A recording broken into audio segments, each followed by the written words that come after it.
j'avais noté comme titre la Pentecôte. Et puis je regardais le titre, puis je me disais non. Alors c'est pas le titre qui est important, c'est le contenu, d'accord ? Mais je me disais pour les gens qui sont pas là et qui vont peut-être regarder, si c'est marqué la Pentecôte, ils vont dire ah encore un message sur la Pentecôte. On en a tellement entendu des messages sur la Pentecôte. Mais voyez-vous, j'ai écrit de quoi es-tu rempli ? De quoi es-tu rempli ? Et je pense que ça parle plus. Parce que des fois, on va dire quelque chose, ça ne parle pas, et pourtant le contenu est très bon. Mais ça ne parle pas, alors, vous savez, aujourd'hui on est très rapide, hein, on voit un truc, ça ne va pas, hop, on le jette, et on en cherche un autre tout de suite. Et on n'approfondit jamais, parce qu'on n'a pas le temps, parce qu'il y a trop d'informations. Mais c'est pour ça, j'ai dit, je vais changer. De quoi es-tu rempli ? Parce qu'à la Pentecôte, ils ont été remplis. Amen. Alors, j'aime bien regarder dans le dictionnaire. Qu'est-ce qui a marqué Pentecôte, fête chrétienne célébrée le 7e dimanche après Pâques, en mémoire de la descente du Saint-Esprit sur les apôtres. Et quand je lisais en mémoire, ça veut dire que c'est comme si on fait, je ne sais pas, une cérémonie à la mémoire de ceux qui sont morts à la dernière guerre. Ça veut dire que, voilà, c'est quelque chose qui est arrivé, mais maintenant on célèbre la mémoire. Mais le Saint-Esprit, c'est vrai qu'on peut célébrer la mort de Jésus et sa résurrection et qu'on prend le pain en mémoire de Jésus. Parce que Jésus est mort une fois et ressuscité une fois.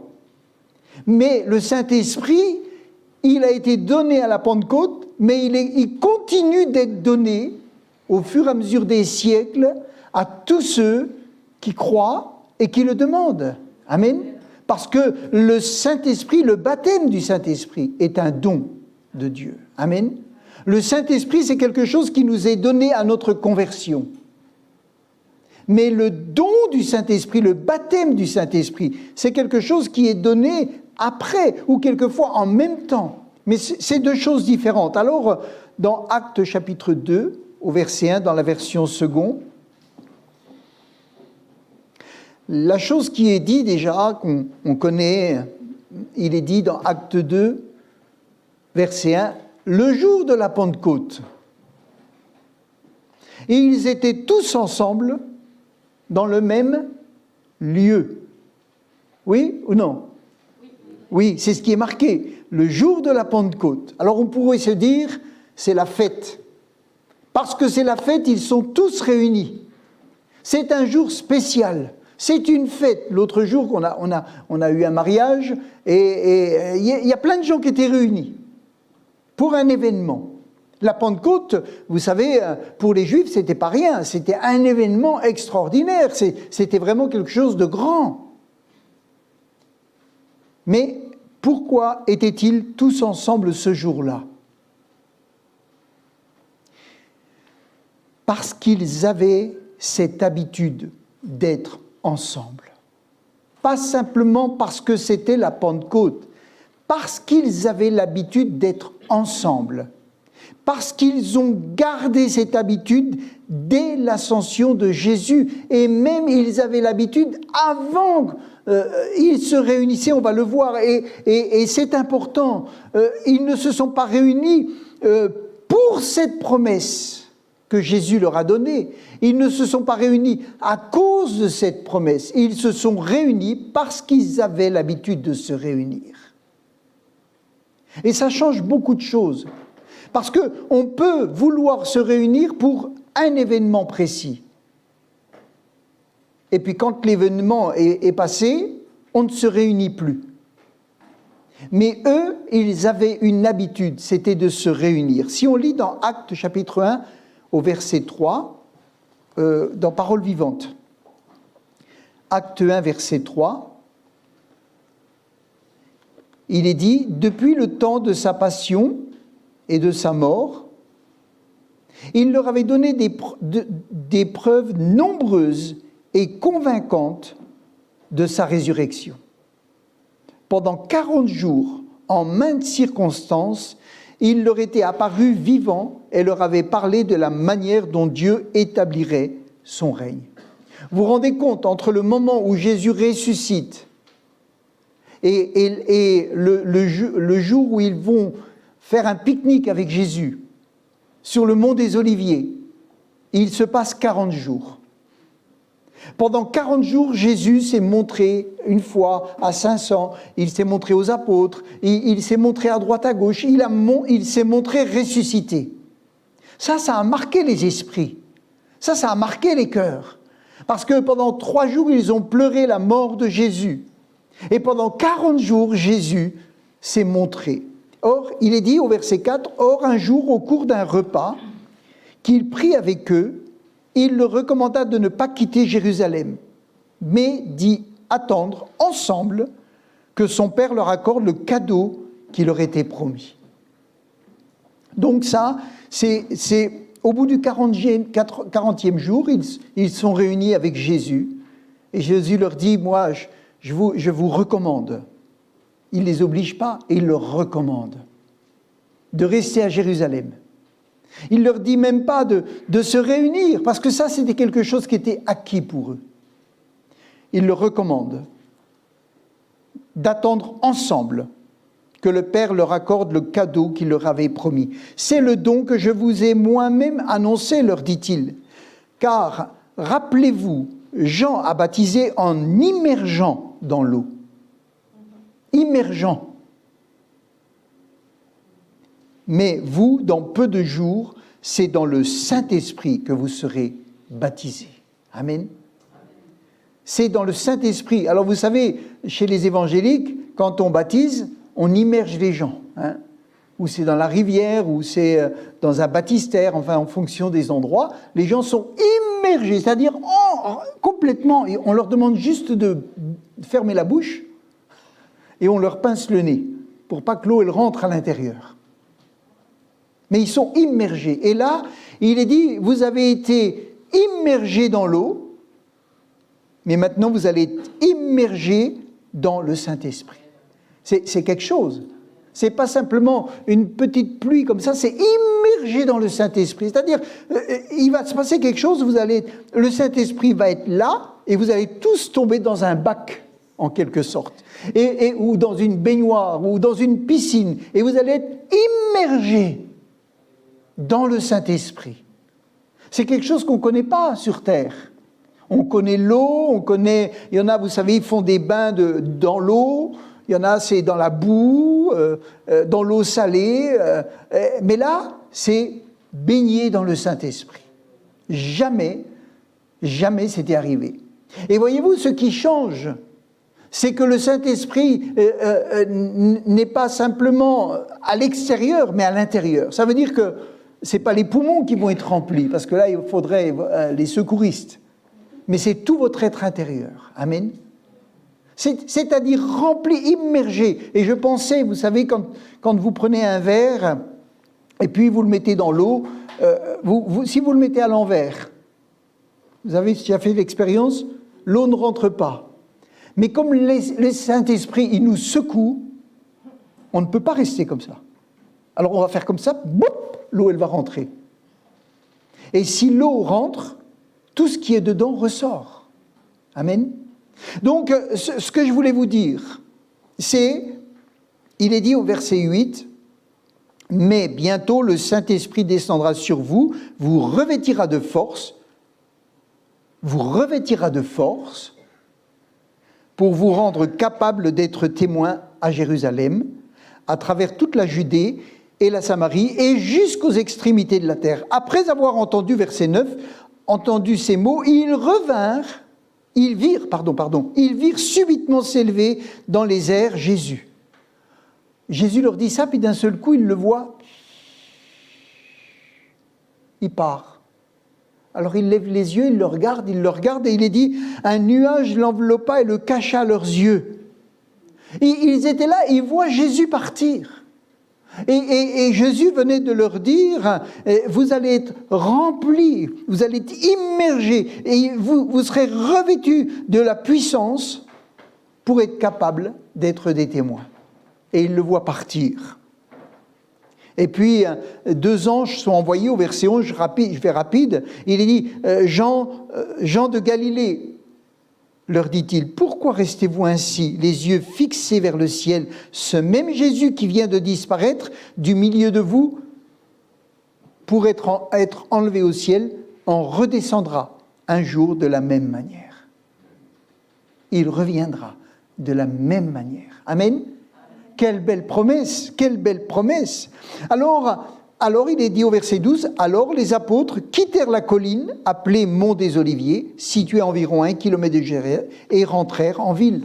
Ils sont rentrés en ville, chacun est reparti à ses activités, chacun est reparti dans sa maison, il y en a qui sont allés boire un coup avec les copains, etc. Non, il est dit, dès leur arrivée, ils montèrent à l'étage supérieur de la maison où ils se rencontraient d'habitude. L'habitude était déjà là. Ils se rencontraient. Amen. Ils se rencontraient pour parler, pour prier. Et il est dit, c'était Pierre, Jean, Jacques, André, Philippe, Thomas, etc., etc.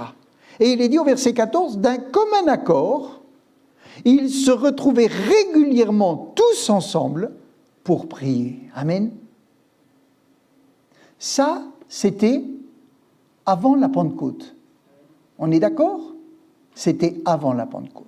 D'un commun accord, ils se retrouvaient régulièrement tous ensemble pour prier, en compagnie des femmes, entre parenthèses, il est marqué qui avaient suivi Jésus, de Marie, sa mère, ainsi que des frères de Jésus. Un de ces jours-là, environ 120 croyants étaient rassemblés. Donc l'habitude était là. Ils n'attendaient pas un événement pour se réunir. Ils se réunissaient d'un commun accord pour prier. C'était quelque chose qui était habituel, qui était ancré. C'est quelque chose ils avaient certainement pris cette habitude déjà avec Jésus. Et peut-être qu'ils avaient l'habitude, même avant, pour certains, dans la synagogue, de se réunir. C'est quelque chose qui doit être ancré dans nos cœurs. Prendre l'habitude de se réunir pour prier. Amen. Ensemble. Et voyez-vous, ils étaient environ 120. C'est pas beaucoup. L'autre jour, on était 200 dans la salle. On était 200. On avait mis des bancs. On est arrivé à peu près à 200. On avait 200 places. C'était plein. On est arrivé à 200. 120, ça fait à peine plus de la moitié. C'était pas beaucoup.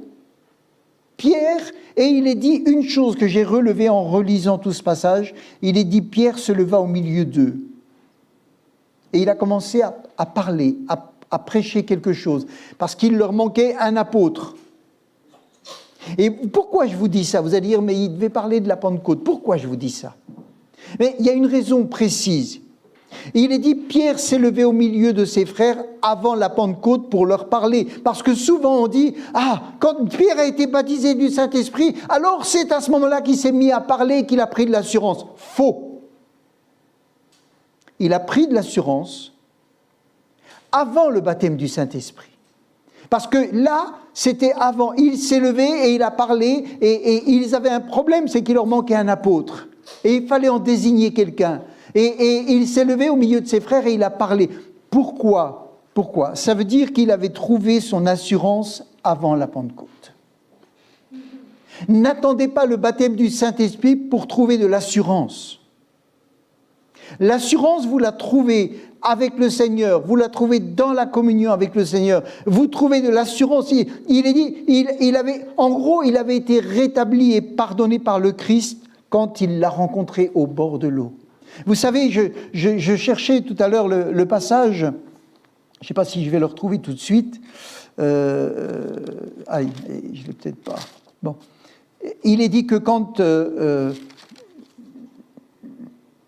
voilà, c'est par là.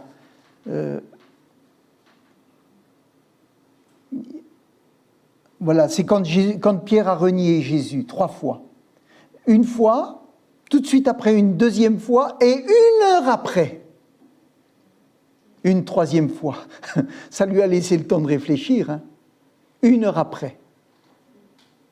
Ça lui a laissé le temps de réfléchir. Et il est dit, ne le cherchez pas, il est dit, le Seigneur s'étant retourné regarda Pierre. Juste après que le coq ait chanté, Jésus s'est retourné, il a regardé Pierre. Pierre se souvint de la parole que le Seigneur lui avait dite, avant que le coq chante, aujourd'hui tu me renieras 3 fois. Et étant sorti, il pleura amèrement. Et qu'est-ce qui s'est passé ? Il est resté dans cet esprit, parce qu'on a vu la semaine dernière comment Pierre, Jésus avait dit, il est écrit, le berger sera frappé et les brebis seront dispersées. Et il a dit, pas moi, je ne serai pas dispersé, moi non. Il avait une telle assurance qu'il pouvait entraîner les foules et il a entraîné les autres à dire, non, nous non plus, on ne te reniera pas, on ne sera pas dispersés. Mais il était écrit, c'était une prophétie. Et voyez-vous, ça nous parle, parce que avant la Pentecôte, Pierre a reconnu ses faiblesses, il a reconnu son échec, il a reconnu ses limites. Et avant la Pentecôte, il a rencontré Jésus, et Jésus lui a dit, Pierre, m'aimes-tu ? Paie mes brebis. Ça veut dire qu'il a été restauré et rétabli avant la Pentecôte. Parce qu'il a fait une démarche spirituelle et parce que Jésus a fait une démarche spirituelle auprès de lui. Et ça l'a rétabli. Et c'est pour ça que quand ils étaient ensemble réunis, avant la Pentecôte, il s'est levé et il a parlé. Et ils ont travaillé ensemble. Amen. Alors, ne mettons pas tout sur la Pentecôte ou sur le baptême du Saint-Esprit. Il y a des choses qui ne seront pas réglées par le baptême du Saint-Esprit. Elles seront réglées avant, pendant ou après, parce qu'il y a des choses qu'on doit pouvoir régler dans nos cœurs. Et c'est pas la puissance du Saint-Esprit, c'est pas le baptême du Saint-Esprit qui va les régler. C'est notre bouche qui va rétablir quelque chose. C'est notre cœur qui va se détacher de quelque chose. Ça, c'est important de le comprendre. Et donc, ce n'est pas le baptême du Saint-Esprit qui l'a rétabli, c'est sa conversation avec le Christ, c'est le pardon, la reconnaissance de sa faiblesse, etc. Et beaucoup pensent que le baptême du Saint-Esprit, une visitation du Saint-Esprit va tout régler dans leur vie. Non. Non, ça ne règle pas tout. Ce qui règle tout, c'est le sang de Jésus. Et c'est le pardon. Ce qui règle les choses, c'est quand on vient à Christ. Ça règle des choses, beaucoup de choses. Et après, quand on est rempli, alors ça donne des délivrances qui permettent d'aller plus loin. Ça donne une force pour témoigner.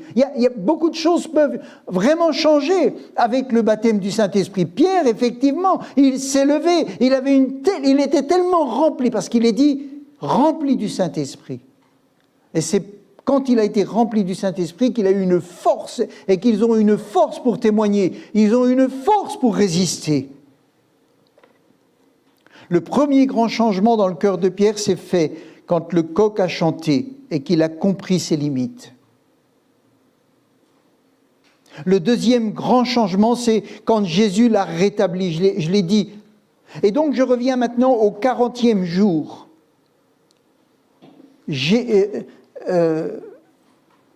Dans ce 40e jour, quand ils ont rencontré Jésus et qu'ils ont été avec lui. Et il est dit, dans Acte 2, je vous le relis, le jour de la Pentecôte arriva, les disciples étaient tous ensemble rassemblés au même endroit. Tout à coup, un grand bruit survint du ciel. C'était comme si un violent coup de vent s'abattait sur eux et remplissait toute la maison où ils se trouvaient assis.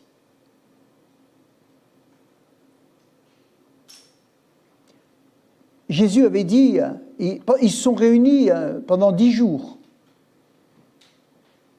Peut-être pas, je ne sais pas si c'était tout le temps, mais ils se sont réunis comme d'habitude. C'est ça qui est important. Ils se sont réunis comme d'habitude. Ils priaient comme d'habitude. Mais Jésus avait dit, je vais vous donner quelque chose. Mais ils ne se réunissaient pas pour la chose. Ça, c'est important. Ils se réunissaient comme d'habitude. Amen. Et je crois que quand on a l'habitude d'être ensemble, de se réunir, de prier, alors le Seigneur agit. Amen. Il agit, il donne des choses. C'est cette habitude qui est importante. Et là, il est dit, au même moment, au verset 3, il ils virent apparaître des sortes de langues ressemblant à des flammèches. Ça, c'est dans Paroles vivantes. C'est quoi des flammèches? Hein? J'ai cherché flammèche, qu'est-ce que ça veut dire? Parce que nous, on dit du feu. Mais si c'était du feu, ils auraient été brûlés. D'un seul coup, ils auraient été tous chauves. Hein? Ben non, ils n'ont pas été chauves. Il est dit, c'est parcelles de matière embrasée qui s'élèvent d'un brasier d'un foyer. Ça, c'est ce qu'ils ont vu. Vous savez, je ne sais pas si vous avez eu l'occasion de faire des feux de camp ou dans les colonies de vacances. Vous avez là, vous mettez un bout de bois, puis vous avez d'un seul coup, vous voyez, plein de c'est tout éclairé, quoi. C'est des petites braises, mais qui sont encore éclairées. C'est un peu ça qu'ils ont vu. Comme des flammettes. Et puis, cette espèce de brasier sans vraiment des flammes, mais ils ont vu ça, puis ça s'est séparé. Et hop, c'est venu sur chaque tête. Sur chaque tête. Il est dit, elles se séparèrent et allèrent se poser sur la tête de chacun des assistants. Pourquoi sur la tête? Pourquoi c'est pas passé par le nez, par exemple? Pourquoi c'est pas venu? Oh, je sens que ça monte, oh, ça monte. Pourquoi c'est passé par la tête? Déjà parce que ça vient d'en haut. Ça, c'est la première raison, c'est la plus logique. Mais je crois que c'est dans notre tête qui a besoin que ça brûle du feu. Amen. Ça, c'est important. Alors, je ne veux pas dire que c'est biblique, hein, mais je crois vraiment que voilà, c'est passé par là. Elles se séparent, elles allèrent se poser sur la tête de chacun. Aussitôt, ils furent tous remplis du Saint-Esprit. Et commencèrent à parler dans différentes langues. Chacun suivait les paroles que l'Esprit lui donnait d'exprimer. Et si on n'a pas le temps de lire, mais il est dit qu'il y avait des gens de toutes les nations qui étaient là. Et ils les entendaient parler dans chacun de leurs dialectes, de leur langue. C'était impressionnant. Ils ne connaissaient pas les langues, mais ils parlaient dans la langue d'un autre. Et ça a attiré les gens. Ils étaient là, mais qu'est-ce qui se passe? Qu'est-ce qui se passe? Comment est-ce que ces gens-là peuvent parler dans notre langue? Mon seul copain qui est avec moi aujourd'hui à la fête de Jérusalem et qui parle la même langue que moi, il est là. Alors comment est-ce que je peux les entendre? Ça a posé une multitude de questions.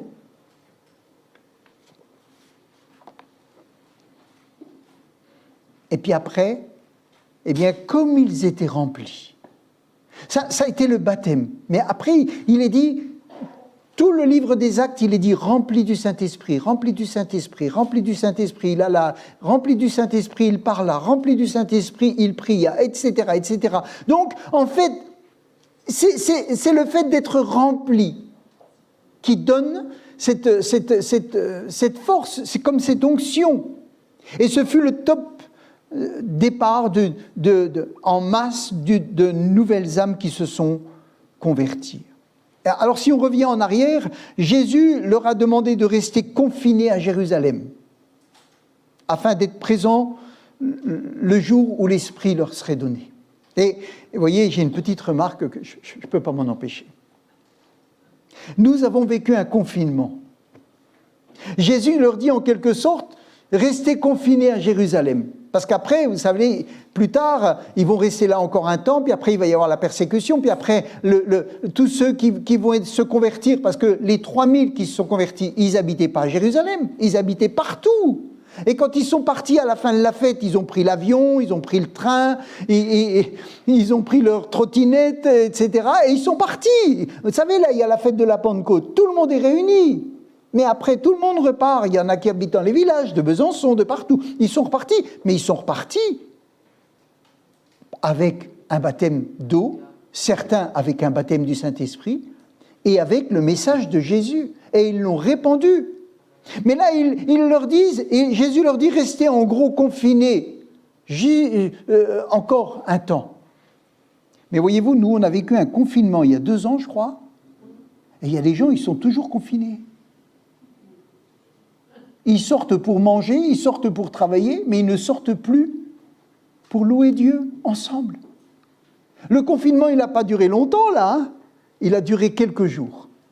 Puis après, quand je dis un confinement, c'est pour rire, hein, mais après, ça a été une explosion. Et c'est cette explosion qui a manqué, en tout cas dans notre pays. L'explosion après le confinement a manqué. Pourquoi ? Je pense qu'il manque d'être rempli. Et quand on est rempli, on a envie. Amen. On a envie. Alors, après la Pentecôte, l'Église s'est organisée. Vous savez, nous, on se dit, on va s'organiser. Si le Seigneur envoie des gens, il faut qu'on soit organisé, il faut qu'on soit prêt. Eux, Pierre a prêché, 3000 se sont ajoutés. Est-ce qu'ils étaient organisés ? Est-ce qu'ils étaient prêts ?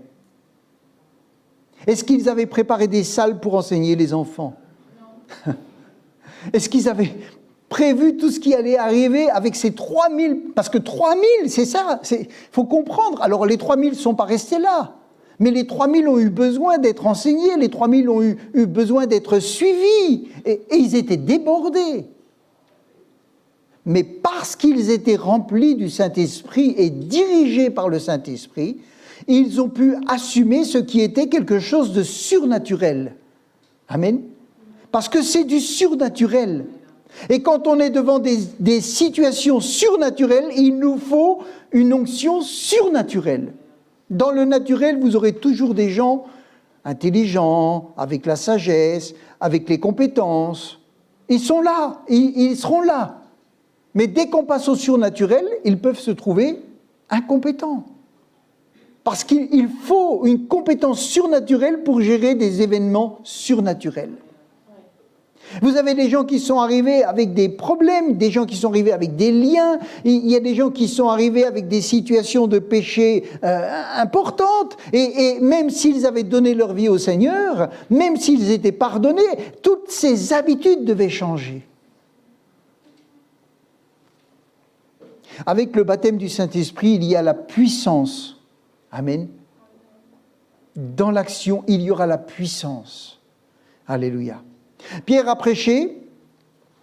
Il a prêché ce que les prophètes avaient dit sur Jésus, etc. Et il est dit à la fin, ils eurent le cœur vivement touché. Et ils ont dit, qu'est-ce qu'il faut faire ? Repentez-vous.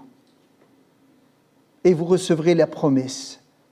C'est-à-dire qu'à un moment donné, quand ils ont compris qui était Jésus, ce qu'ils ont fait à Jésus, que Jésus était mort, qu'il était ressuscité, parce que ça touchait le cœur de ceux qui étaient à Jérusalem, mais aussi de tous ceux qui avaient entendu parler de Jésus.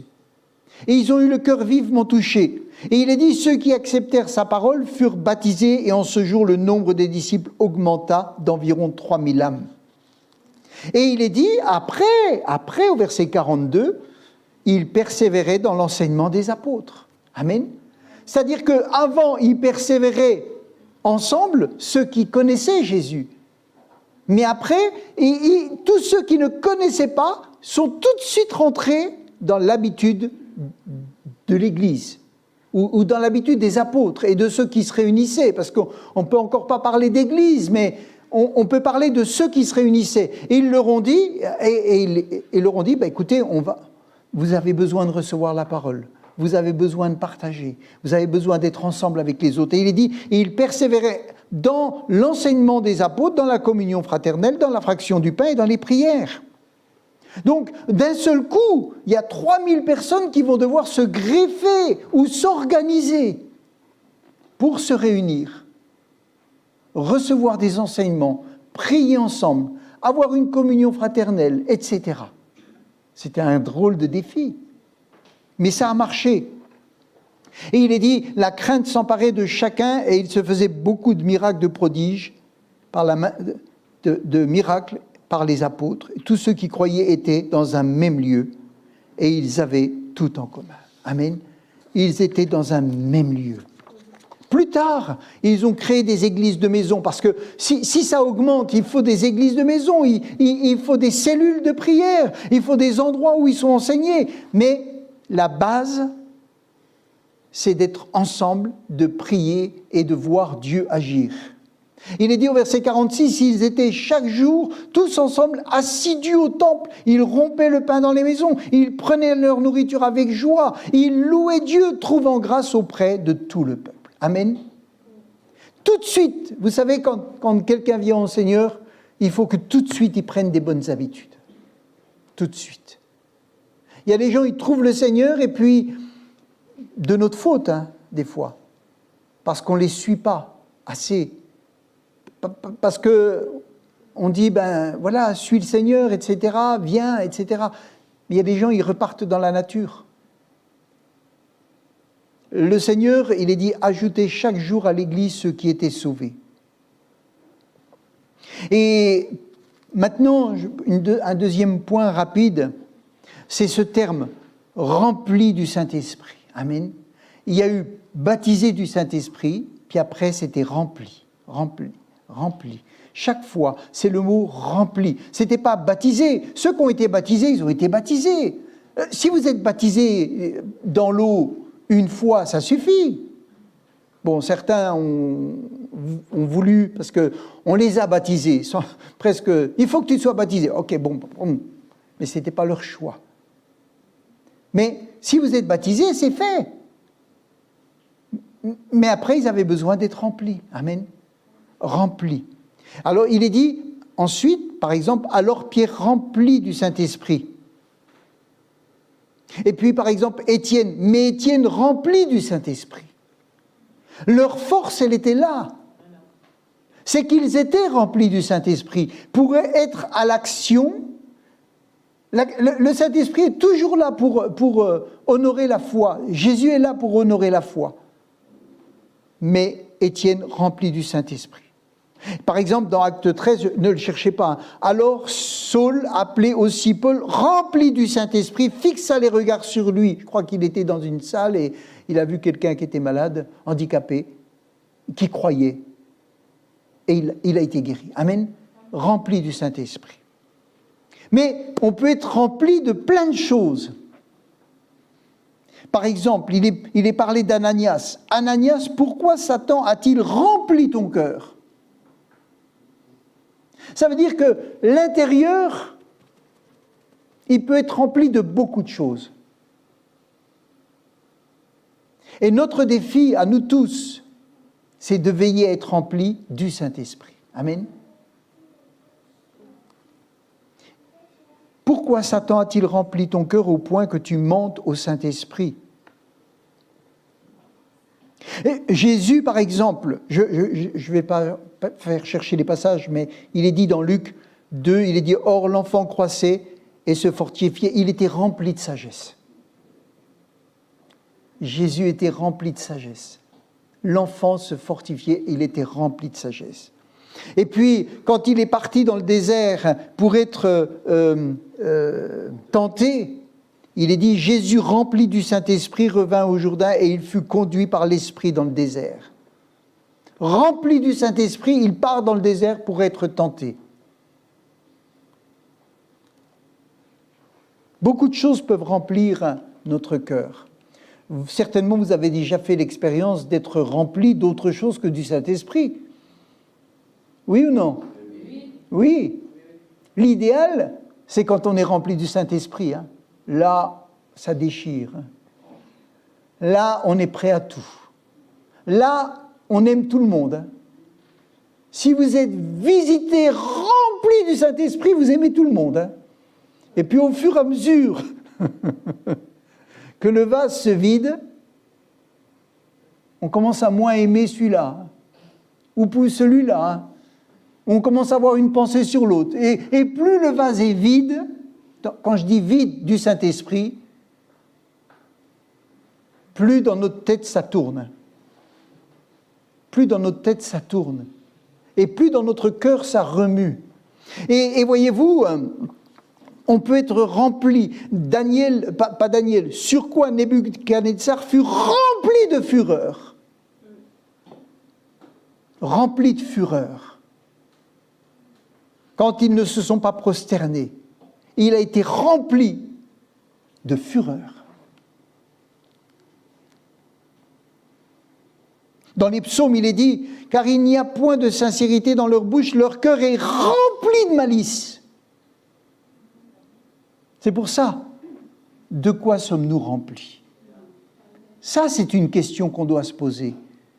Et vous savez, quand on commence à aller mal, quand on commence à ruminer, plutôt que de voir le problème ailleurs, on devrait le voir.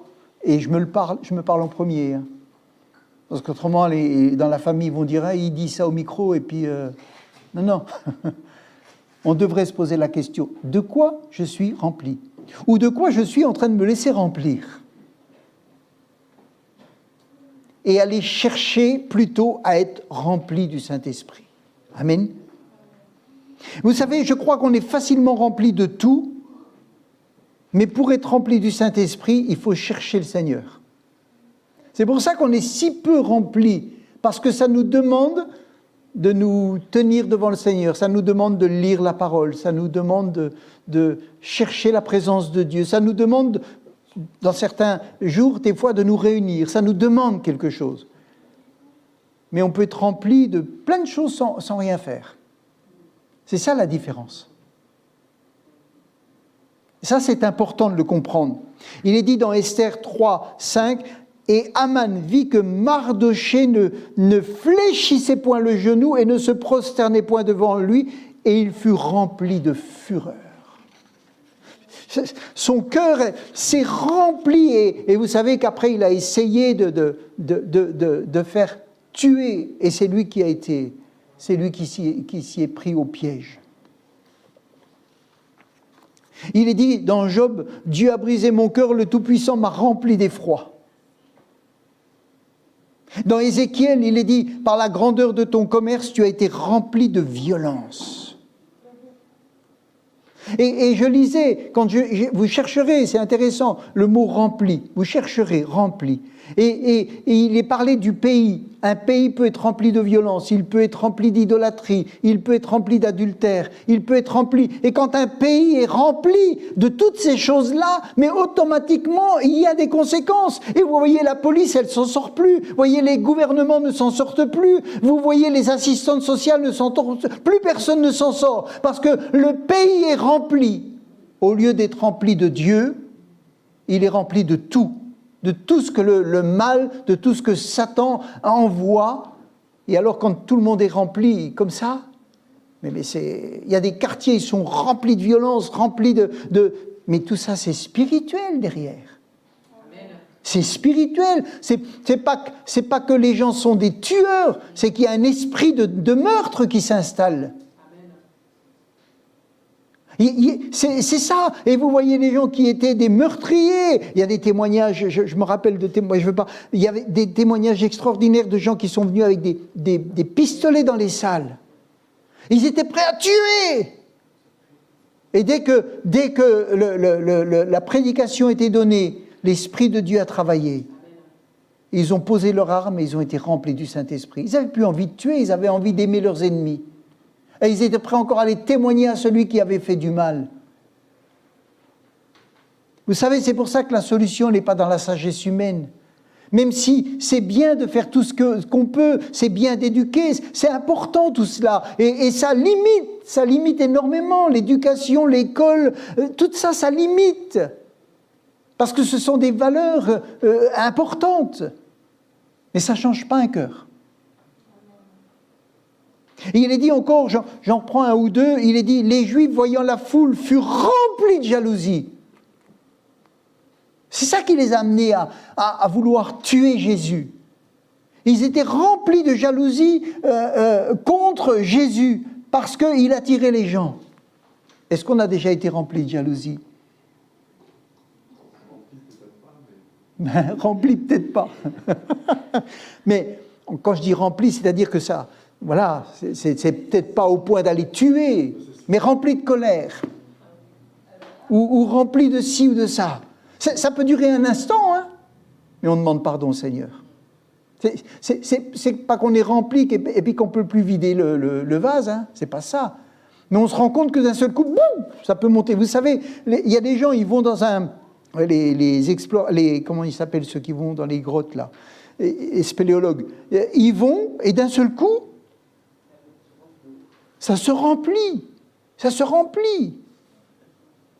C'était pas prévu et ils sont piégés. Et nous, d'un seul coup, pour une situation, on a l'impression, ça monte. On est comme rempli. On le montre peut-être pas, mais on est comme rempli.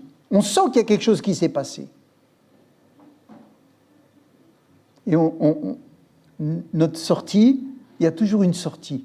On ne coule pas parce qu'on dit Seigneur, pardon, Seigneur. Viens au contrôle là, Seigneur, viens. Romains chapitre 1, verset 28, on peut le lire celui-là. Romains 1, 28. Romains 1, 28. Comme ils ne se sont pas souciés de connaître Dieu, Dieu les a livrés à leur sens réprouvé pour commettre des choses indignes, étant remplis.